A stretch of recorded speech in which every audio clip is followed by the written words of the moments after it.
Hello everyone, কেমন আছেন সবাই? আজকে নতুন একটা মুভি এক্সপ্লেনেশন নিয়ে আসলাম, ওয়েডনেসডে, যেটা অনেক জনপ্রিয় একটা মুভি, সবাই পছন্দ করে। তো ওয়েডনেসডে মুভির মূল কথা হচ্ছে, ওয়েডনেসডে একটা 13 বছরের মেয়ে, যে তার দৈব দৃষ্টি দ্বারা অনেক ভয়ঙ্কর ভয়ঙ্কর বিষয়ের সম্মুখীন হয় এবং সেগুলো উদ্ঘাটন করতে অনেক মজা পায়।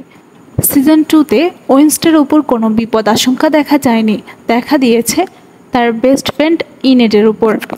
তো মুভির প্রথমেই দেখা যায় ওয়েডনেসডে এয়ারপোর্টে যায় এবং তার কাছে অনেক যন্ত্রপাতি থাকার কারণে তাকে এয়ারপোর্ট অ্যালাউ করে না। তারপর সেই যন্ত্রাংশগুলো সে জমা দিয়ে ফিরে আসার চেষ্টা করে। তখন একটা সিরিয়াল কিলারের সাথে দেখা হয় এবং তার পিছু পিছু একটা জায়গায় নিয়ে যায়। তখনই দেখা যায় ওয়েডনেসডেকে একটা বন্দিকূপে রাখা হয়েছে। চলুন অতীতে ফিরে যাওয়া যাক।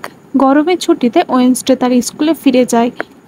এতে তার বাবা মা অনেক অবাকই হয় যে কখনো স্কুলে যেতে চায় না, সে কেন স্কুলে যাচ্ছে। সিজন 1-এ সে স্কুলকে একটা মহাবিপদে বাঁচানোর জন্য পুরো স্কুল অনেক বেশি ফেমাস হয়ে যায়, যে কারণে তার বান্ধবী তার থেকে অটোগ্রাফ চায়। অটোগ্রাফ চাওয়ায় সে বিরক্ত হয়ে বলে যে আমি মানুষের রক্ত দিয়ে অটোগ্রাফ লিখি।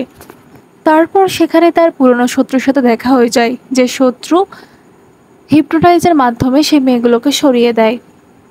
তারপর ওয়েডনেসডে তার রুমে যাওয়ার পরে দেখে তার নামে নানা রকম পোস্টার ঝুলিয়ে রাখা হয়েছে, যে পোস্টারগুলো সে ছিঁড়ে ফেলে। স্কুলে ওয়েডনেসডের সাথে তার প্রিন্সিপালে দেখা হয়, যে প্রিন্সিপাল তাকে বলে যে তাকে স্টুডেন্ট অফ দ্য ইয়ার বানানো হবে।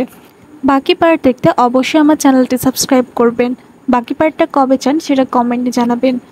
ধন্যবাদ।